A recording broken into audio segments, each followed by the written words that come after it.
வணக்கம் மக்களே! APL அரசுலேருந்து Anandan. Market ரொம்ப முக்கியமான ஒரு கண்டிஷன்ல நிக்குது. அதாவது ஒரு செக்மேட் வச்சுட்டு தான் நிக்குது. எப்ப வேணா நான் விழுவேன் அப்படின்றத இண்டிகேட் பண்ணியிருக்கு. அதுவும் ஒவ்வொரு செக்டாரும் அதாவது தனியா காமிச்சிட்டுருக்கு. ஏற்கனவே இந்த ஒரு 2 வாரமா பார்த்துட்டுருக்கோம். ஒவ்வொரு செக்டாரா இது விழுகப் போகுது, இது விழுகப் போகுதுன்னு பார்த்துட்டே இருக்கோம். ஒவ்வொருத்தரா விழுந்துட்டு இருக்காரு. அதே மாதிரி அடுத்து எந்தெந்த செக்டார் விழுகப் போறாரு, மேஜரா என்னென்ன ஸ்டாக்ஸ் விழுகப் போகுது அப்படின்றத பத்தி அனலைஸ் பண்ணியிருக்கோம். ஆ கொஞ்சம் பொறுமையா இத பார்த்துக்குங்க. ஏன்னா, மற்ற நாள் சொல்றதுக்கும், இப்ப சொல்றதுக்கு என்னன்னா, மார்க்கெட் விழுகிறப்போ நமக்கு மனசுக்குள்ள எப்படி இருக்கும்னா, ஐயோ! ஒரு பவுன்ஸ் பேக் வரட்டும், அப்போ குடுத்துக்குருவோம் அப்படின்னு சொல்லிட்டு, நம்ம லாங்ல வச்சிருக்க பொசிஷன பூரா நம்ம கையில வச்சுட்டே இருப்போம்.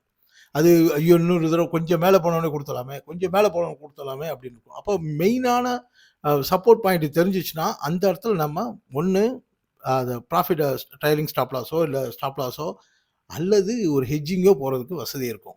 அதனால தான் இத ரொம்ப கவனமா பாருங்க. மார்க்கெட் பெருசா டர்ன் ஆகுது. இப்போ வீடியோக்குள்ள போலாம். பார்க்கறதுக்கு முன்னாடி இந்த வாரம் என்னென்ன இருக்கு அப்படின்னு பார்க்கலாம். இது என்னன்னா, நான் வீடியோ போட்டு பழகிட்டு இருக்கேன் மக்களே. இது இந்த இந்த YouTubeல சம்பாதிக்கிறதுக்காகலாம் இது பண்ணல. இது நான் என்ன என்கேஜ் பண்ணிக்கிறதுக்கு ஆக்சுவலி உங்களுக்கு தான் நான் தேங்க்ஸ் சொல்லணும். உங்களுக்கு நீங்க கேட்கிற கேள்வி இதெல்லாம் நானும் என்னென்ன என்ஹான்ஸ் பண்ணிட்டு இருக்கேன். ஸோ இந்த யூடியூப்ல எப்படி இந்த கன்டென்ட் ஒரு ஃபார்மேட் உருவாக்குற வரைக்கும் இந்த மாதிரி கொஞ்சம் கொஞ்சம் ஏதாவது இம்ப்ரோவைசேஷன் பண்ண ட்ரை பண்றேன்.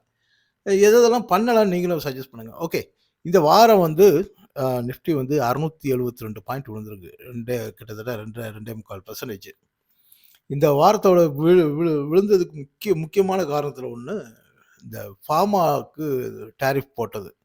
அந்த டாரிஃப் விழுந்துட்டு இருக்க ஒரு இண்டெக்ஸ இதுவும் சேர்ந்து இழுக்கிறதுக்கு வசதி ஆயிடுச்சு. அதாவது ஒரு ஒரு கயிறு மெதுவா அந்துட்டே இருக்கிறப்ப, இன்னொரு வெயிட்ட சேர்த்து போடுறப்ப இன்னும் கொஞ்சம் வேகமா பிரிஞ்சு போகும் இல்லையா? அந்த மாதிரி வந்தது. அப்புறம் இந்த வாரம் ஆரம்பிக்கிறப்பயே இம்பாக்ட் ஐடில ஆரம்பிச்சது. என்னன்னா, அந்த H1B விசானால.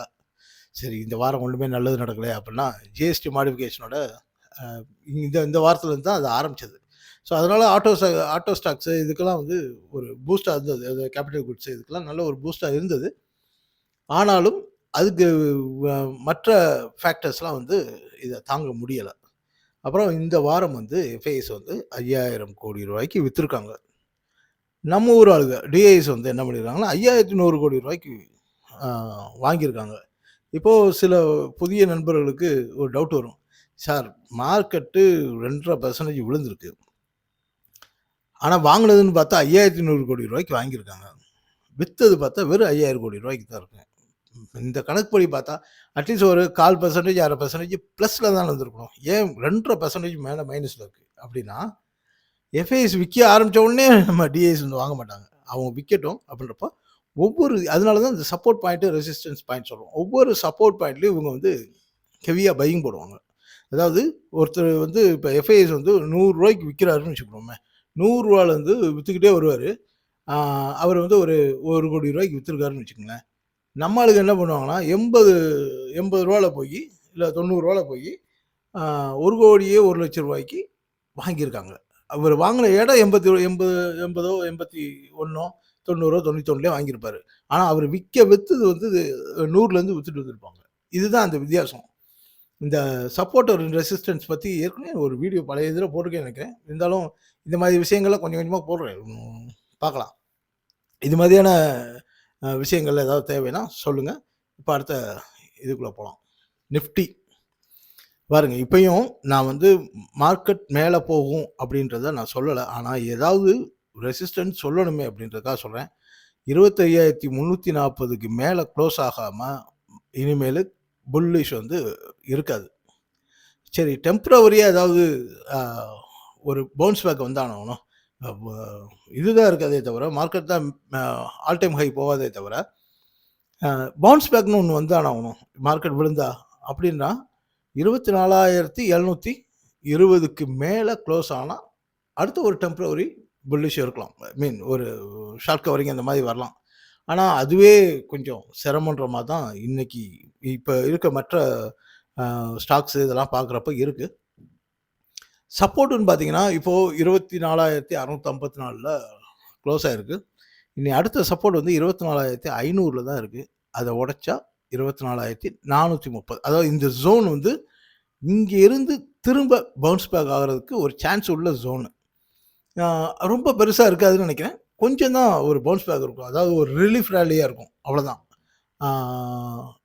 எப்போ மார்க்கெட் 24,340க்கு கீழே உடைக்குதோ, அது அதுக்கு கீழே க்ளோஸ் ஆகுதோ, அப்போது ரியல் கரெக்ஷன் ஸ்டார்ட் ஆயிடுச்சு. திரும்பவும் சொல்கிறேன், இது கரெக்ஷன் மார்க்கெட், பேரிஷ் மார்க்கெட் கிடையாது. பேரிஷ் மார்க்கெட் வரும், எப்போ வரும்ன்றதை நான் சொல்கிறேன். ஸோ 24,340க்கு கீழே க்ளோஸ் ஆனால் தான் ஃபர்தராக பெரிய செல்லிங் வரும். ஸோ அது டிபெண்ட்ஸ் அப்பான் த அதுக்கு இன்னும் ஒரு நியூஸ் வரணும்னு வச்சுக்கோங்களேன். நியூஸ் வந்து ட்ரிகர் பண்ணுறதுக்காக தான் அந்த நியூஸே தவிர நியூஸ்னால அது விழுகிறதில்ல. அது காத்துட்ருக்கோம் அந்த இடத்துல. சரி, இப்போ நிஃப்டியில் மேஜராக என்னென்ன ஸ்டாக்ஸ் கீழே வந்துருக்குன்றதை பார்க்கலாம். அதுக்கு இப்போ ஒவ்வொரு செக்டார்லேயும் பார்த்துருவோம். இப்போது மார்க்கெட்டை பெருசாக இழுக்க போகிறது, இது வரைக்கும் பேங்க் நிஃப்டி வந்து பெருசாக விழுகலைங்க. பெருசாக விழுகலைன்னா என்னங்க இவ்வளோ விழுந்திருக்கே அப்படின்னா, இல்லை, அதை விட பெருசாக விழுக போகுது. அதுக்கான இண்டிகேஷன் பெருசாக இருக்குது. இப்பொழுதைய ரெசிஸ்டன்ஸ்ன்னு பார்த்தீங்கன்னா 55,000லேருந்து 55,666 700ன்னு வச்சுக்கோங்களேன். அந்த ஏரியா வரைக்கும் அது அதை கடக்கிறதுக்கு ரொம்ப சிரமம். அதனால் அந்த ஜோன் போகிறப்போ யாராவது லாங் வச்சுருந்தீங்கன்னா கழட்டி விடுறதுக்கு வசதியாக இருக்கும். இப்பொழுதைய சப்போர்ட், நான் வழக்கமாக இங்கே சொல்கிற சப்போர்ட் எல்லாமே அவன் டார்கெட்டாக வச்சுருக்குது. திரும்பவும் சொல்கிறேன், டார்கெட்ன்ற வார்த்தையெல்லாம் இங்கே பயன்படுத்தக்கூடாதுன்னு ஒரு ஒரு ரெஸ்ட்ரிக்ஷன்ஸ் இருக்காமா, ஒரு நண்பர் சொன்னார். அதனால் நான் சப்போர்ட்டுன்ற வார்த்தையை பயன்படுத்திக்கிறேன். 54,200 வரைக்கும் வர வேண்டியது இருக்குது.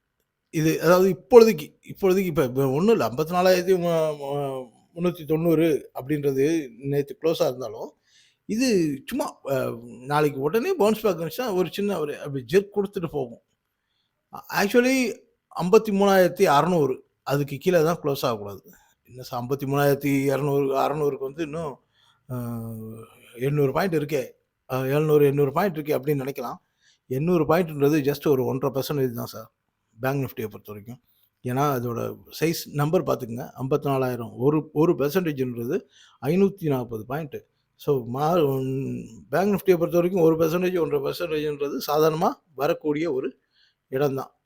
ஆனால் 53,600க்கு கீழே போகிறப்போ மார்க்கெட் வந்து, அதாவது இது வந்து 51,000க்கும் 48,100க்கும் போகிறதுக்கான பெரிய சான்ஸ் இருக்குது. இந்த குண்டை ஏன் போடுறேன் அப்படின்னா, இங்கேயே நீங்கள் தயாராகிக்குங்க. ஒவ்வொரு பவுன்ஸ் பேக்குக்கும் நீங்கள் செல்லிங்க்கு ரெடியாக இருந்துக்குங்க. அதனால் இதை முன்னாடியே ஏன் சார் சொல்லலை, இறங்குறப்போ எல்லோரும் தானே சொல்கிறாங்க அப்படின்ற மாதிரி இருக்கக்கூடாது. இது வச்சுக்கோங்க. இப்போ நான் என்ன பண்ணியிருக்கேன்னா, பேங்க் நிஃப்டியை பொறுத்த வரைக்கும் ஹெவி வெயிட்டாக இருக்கக்கூடிய ஹெச்டிஎஃப்சி பேங்க்கும் ஐசிஐசி பேங்க்கும் தனியாக அனலைஸ் பண்ணி வச்சுருக்கேன்.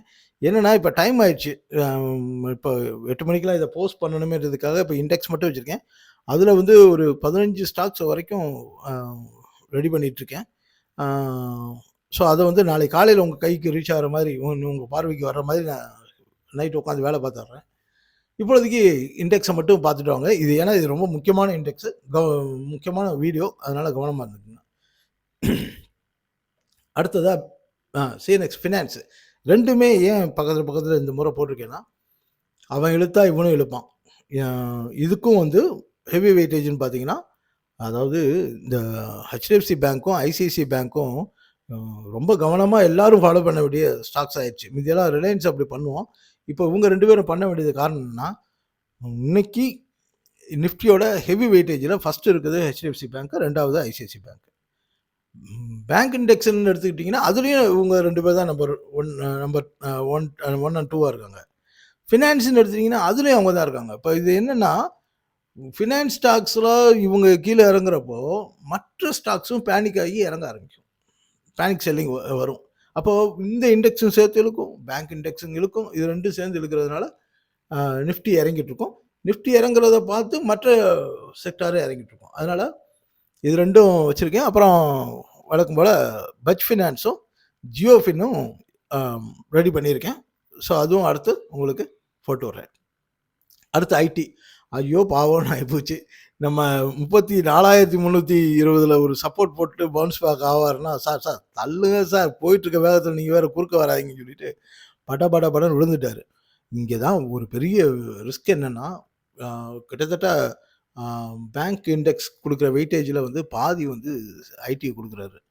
இப்போ இவரு வந்து 32,000க்கு கீழ க்ளோஸ் ஆனா, நிஜமாவே சொல்றேன், ஐடி இண்டெக்ஸ் பியர் மார்க்கெட்டுக்குள்ள போகுது. கரெக்ஷன் மார்க்கெட் இல்ல சார், பியர் மார்க்கெட்டுக்குள்ள போகுது. 32,000க்கு கீழ. அதனால தான் ஒவ்வொன்னுக்கும் க்ளோஸ் பிலோ அப்படின்னு குடுத்து வச்சிருக்கேன். இதெல்லாம் அ நோட் பண்ணி வச்சுக்கங்க. 32,000க்கு கீழ க்ளோஸ் ஆயிடுச்சு. ஒரு வீக்லியோ, ஒரு மந்த்லியோ இந்த மாரி க்ளோஸ் ஆயிடுச்சுன்னா, கன்ஃபார்மா இது பியர் மார்க்கெட்டுக்குள்ள போகுது. பியர் இண்டெக்ஸ் ஆயிரும். அதனால இது ரொம்ப கவனமா இருந்துங்க. மேல சொல்லியிருக்க இந்த க்ளோஸ் அபோவ்லாம் வந்து சும்மா ஒரு சமாதானத்துக்காக சொல்லியிருக்கேன். 36,300 அப்படின்னு. ஆக்சுவலி நிஜமாவே அ புல் வந்து ரெஸ்யூம் ஆகணும்னா, 39,000க்கு மேல க்ளோஸ் ஆனா தான் புல்லுக்கு நிஜமா ரெஸ்யூம் இருக்கும். இது 34,700ன்றது இப்பொழுதைக்கு சும்மா அப்படியே ஏன்னா அப்படியே விழுந்துட்டே இருக்க முடியாதுல்ல எந்த ஸ்டாக்கும், எந்த இதுவும். அதனால இதில வந்து இன்ஃபிய விட இன்ஃபி வந்து கொஞ்சம் சப்போர்ட் போட்டு தம்மு கட்டி நின்றுருக்காரு. ஆனா டிசிஎஸ் அடி துவச்சு எடுத்துட்டாரு. டிசிஎஸ் வந்து பேர் மார்க்கெட்டுக்குள்ள நுழையிறதுக்கு வாசல் வரைக்கும் நிக்கிறாரு. அதனால நான் அந்த டிசிஎஸ பார்க்குறப்பயே பார்க்கலாம். என்ன லெவல்ஸ்ன்றது. அடுத்ததா எஃப்எம்சிஜி. இவரும் அதே தான் பண்ணியிருக்காரு. என்ன பண்ணியிருக்காருன்னா, நம்ம இவர இறக்கி விட்டுட்டு, ஆ ஹிண்டு இவர இறக்கி விட்டுட்டு, நேத்து ஐடிசி கொஞ்சம் ரெக்கவர் குடுத்து, அவரு ஒரு சப்போர்ட் ஜோன்ல போய் ஒரு லைட்டா ஒரு சப்போர்ட் ஜோன்ல போய் ஏறி நிக்கிறாரு. இப்ப இதுதான் டேஞ்சர் என்னன்னா, இப்ப ஐடிசியும் சேர்ந்து விழுகிறப்போ ஹெவியா இருக்கும். ஏன்னா, இவரு இறங்கிட்டு, அவர் இறங்காம இருந்தா அது ஹெவியா இருக்கும். இன்னும் மற்ற ஸ்டாக்ஸ் எல்லாம் அதுல எஃப்எம்சிஜில மற்ற ஸ்டாக்ஸ பார்க்கல. முடிஞ்சா அதையும் பார்த்து சொல்றேன். இப்பொழுதைக்கு 55,200ன்றது ரெசிஸ்டன்ஸ். இப்போ 54,800 சில்லறையில இருக்கு.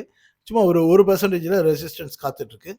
சப்போர்ட்ன்னு பார்த்தீங்கன்னா, 54,660. அதை உடைக்கும் பட்சத்தில் 53,320. அந்த 53,320 இருக்கு இல்லையா? இதுதான் பியருக்கான இண்டிகேஷன். கரெக்ஷனுக்கான இண்டிகேஷன் இல்ல. பியருக்கான இண்டிகேஷன் அது. ஃபுல்லா உள்ள நுழையாது. ஆனா இண்டிகேஷன் ரெடி ஆயிரும். ஸோ அடுத்தது மெட்டல் ஸ்டாக். மெட்டல் ஸ்டாக் வந்து இப்போ உங்களுக்கே இங்கே பார்த்தப்ப சாதாரணமாகவே பார்த்தாலே தெரியும். இங்கே ஒரு ரெசிஸ்டன்ஸ், இங்கே ஒரு ரெசிஸ்டன்ஸ். இது வந்து ஆக்சுவலி இந்த டபுள் பாட்டம், டபுள் டாப் இல்லை, ட்ரிபிள் டாப் ஆயிடுச்சு. வழக்கமாக வந்து தேர்ட் டாப்பில் வந்து உடைக்கணும். இப்போ உடைக்காம திரும்புறாரு. ஒருவேளை மேலே உடைச்சிச்சுன்னா மெட்டல் வந்து நல்ல புல்லிஷ்க்கு போகும். ஆனால் இப்போதைக்கு அதுக்கு வாய்ப்பு இல்லை. ஏன்னா மற்ற ஸ்டாக்ஸ் எல்லாம் பார்க்குறப்ப அதுக்குள்ளே இருக்கக்கூடிய இப்பொழுதைக்கு எதில் பார்த்துருக்கேன்னா, Hindalco, Tata steel, JSW steel இதெல்லாம் பார்த்துருக்கேன். அதெல்லாம் வந்து ஓவர் பாட்டு மேலே ஏறுறதுக்கான பொட்டன்ஷியல் ரொம்ப குறைஞ்சிட்ருக்கு. கீழே வர்றதுக்கான சான்ஸும் நிறையா இருக்குது. இதோட இப்போ இன்னொன்று பர்சனலாகவே எனக்கு நேற்று மெட்டல் மேலே கோவம். நாம் என்ன சார் சொல்லியிருந்தோம்? உங்களுக்கே தெரியும்.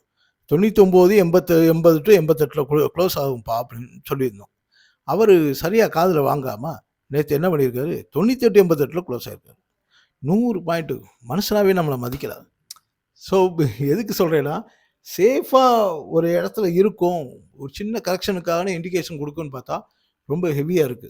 ஏன்னா 99, 88க்கு கீழ வர்றப்பயே செல்லிங் ஆகும்னு டெக்னிக்கல் அனலிஸ்ட்க்கு தெரியும், ஃபண்ட் மேனேஜர்ஸ்க்கு தெரியும் இல்லையா? அதனால அவன் எக்ஸ்ட்ரா ஒரு பெர்சன்டேஜ் போட்டு அடிச்சு வச்சிருக்கான். ஸோ இது அடுத்ததாக வந்து 97,900 வரைக்கும் வர வேண்டியிருக்கு. சாரி, அதுக்கு வந்து 97,900 எழுதி வச்சிருக்கேன். 9,790ல வரைக்கும் வர வேண்டியிருக்கு. அதை உடைச்சா அடுத்த சப்போர்ட் வந்து 9,680. அதனால இந்த இந்த இண்டெக்ஸை பொறுத்த வரைக்கும் இப்பொழுதைக்கு ஒரு பெரிய டேஞ்சர் இல்லை. ஏன்னா இது பியர் மார்க்கெட்டுக்குள்ளே இப்பொழுதைக்கு நுழையாது. 9,100க்கு கீழே போனால் தான் வரும். ஸோ அப்போ இந்த கரெக்ஷன் மார்க்கெட்டில் இது வந்து ஒரு 10% கீழே இறங்கிறதுக்கு ஒரு வாய்ப்பு இருக்குது. அதனால் மெட்டல் ஸ்டாக்கையும் கொஞ்சம் கவனிச்சுக்கோங்க. நாளைக்கு அந்த மெட்டல் ஸ்டாக்கும் சேர்ந்து வரும். ஃபார்மா வழக்கமாகவே என்னென்னா, ஃபார்மா இண்டெக்ஸை வந்து நாங்கள் மோஸ்ட்லி வந்து இந்த ட்ரேடர்ஸ் மட்டும், அதாவது ட்ரேடர்ஸை வந்து அதிகமாக உள்ளே இன்வால்வ் பண்ண விட மாட்டேன் நண்பர்கள்ட்ட. ஏன்னா அவனுக்கு எப்போ எந்த நியூஸ் வரும்னே தெரியாது. எங்கேயாவது ஒரு பேட்டர்னில் ஏதாவது ஒரு சிக்கல் வரும். இல்லை திடீர்னு பேட்டர்னில் வந்து திடீர்னு அவனுக்கு ஒரு பாசிட்டிவ் வரும். எப்போ மேலே போவான், இப்போ அடிச்சு பிடிச்சி மேலே போவான், அடிச்சு பிடிச்சி கீழே வருவான். இந்த வாரம் வந்து மெதுவா இண்டிகேஷன் தான் குடுக்குது. மெதுவா கீழ வர்றாரு. இனிமேல் அடுத்தடுத்து வருவாருன்னு பார்த்தா, ஒரே வாரத்துல துவச்சு எடுத்துட்டாரு. ஸோ, அதனால அ இதுலயும் என்னென்ன ஸ்டாக்ன்னு நான் இன்னும் இத அ பண்ணல. ஒருவேள நான் அனலைஸ் பண்றதுக்கு முன்னாடி ஃபார்மால ஏதாவது ஸ்டாக்ஸ் வேணும்னா, நீங்க கமெண்ட்ல போட்டு வைங்க. அதையும் சேர்த்து பார்த்து அனுப்பிடுறேன். அப்புறம் ஆட்டோ. ஆ ஆட்டோல வந்து மாருதி மேல காண்டுல தான் பார்த்தேன். அவரு இன்னும் கொஞ்சம் மேல போற மாரி தான் இருக்காரு. அதாவது அந்த ஃபுல் அ டார்கெட்டையும் முடிக்கிறதுக்காக இன்னும் ஒரு இந்த சின்ன சின்ன சில்லற டார்கெட்லாம் இருக்கும். அதையும் சேர்த்து முடிக்கிறதுக்காக மேல நகர்ந்துட்டு இருக்காரு. சரி அது எந்த அளவுக்கு அது போகும்னு தெரியல. ஆனா ஒரு விஷயம் சொல்லிடுறேன். அவன் வந்து அ பெரிய அளவுல அடி துவைக்க போறான். அதனால உள்ள சிக்குனவங்க கவனமா இருங்க. ஒரு ட்ரைலிங் ஸ்டாப் லாஸ் போட்டுட்டுருங்க. ஆட்டோ இண்டெக்ஸ பொறுத்தவரைக்கும் 27,000 ரெசிஸ்டன்ஸ், 26,320 சப்போர்ட்டு. ஆ கீழ வந்து 24,120 வரைக்கும், அதாவது ஒரு 10% இங்கேருந்து விழுகுறதுக்கான ஒரு வாய்ப்பு இருக்கு. அதனால அதையும் கொஞ்சம் கவனமா பார்த்துக்குங்க. இதுல ஆட்டோ இண்டெக்ஸ்ல என்னென்ன பார்த்துருக்கேன்னா, டாடா மோட்டார்ஸ், மாருதி இது 2 தான் இப்ப பார்த்து வச்சிருக்கேன். ஆட்டோல என்னென்ன பார்க்கலான்றதையும் கமெண்ட்ல போடுங்க. ராத்திரி 10 மணிக்குள்ள போட்டுருங்க. ஏன்னா, அதுக்கப்புறம் நான் அதுக்குள்ளேயே நான் அனலைஸ் பண்ணி முடிச்சுருவேன். ஆ அவ்வளோதான் மக்களே. இந்த வீடியோ இப்போதைக்கு முடிச்சுக்கிறோம். நன்றி, வணக்கம். அடுத்து ஸ்டாக்ஸோட வீடியோவோட சந்திப்போம்.